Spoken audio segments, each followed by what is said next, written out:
Bonjour à tous et bienvenue dans votre émission Pourquoi Padré? Aujourd'hui, Claire nous a envoyé une question. Elle demande « Qu'est-ce que le jeûne eucharistique ?»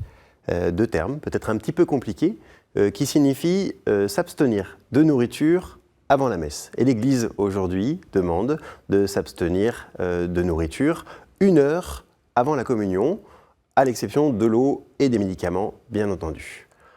Pourquoi donc c'est une règle qui autrefois était même un peu plus importante puisque l'Église demandait à ce qu'on s'abstienne entièrement de nourriture avant la messe depuis le lever jusqu'à l'Eucharistie. Ça faisait que mes tantes tombaient régulièrement dans les pommes lorsqu'elles étaient petites parce qu'elles elles étaient en hypoglycémie. Quel est le rapport entre la foi et cette règle qui peut paraître effectivement assez extérieure?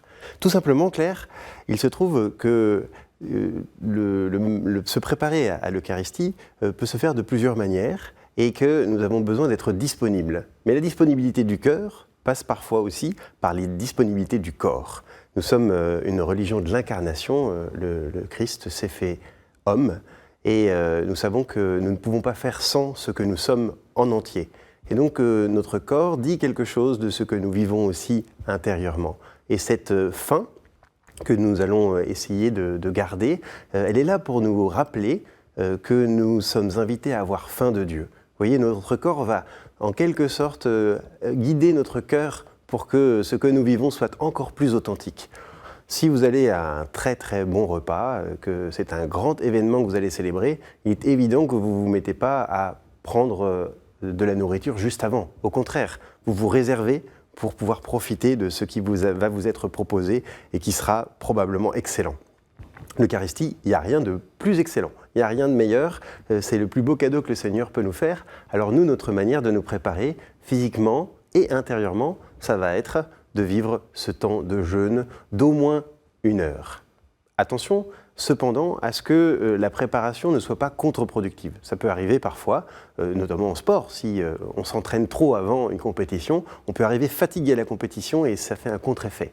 Pour le jeûne, s'il est trop important, eh bien, ça fait la même chose. On passe son temps à penser à son ventre au lieu de penser à Dieu. Et c'est vraiment pas le but.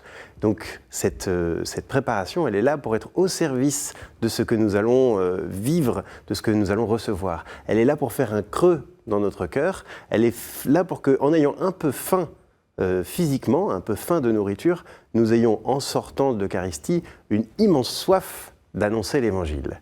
Voilà la raison, parce que évidemment la grâce et la nature avancent ensemble et que notre corps peut nous aider. Il nous aide d'ailleurs dans toute la liturgie à exprimer ce que notre cœur doit vivre.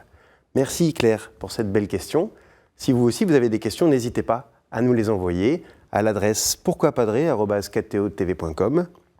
Vous pouvez nous rejoindre sur les réseaux sociaux avec le hashtag pourquoipadré et retrouver chacune de nos vidéos sur le site kto-tv.com.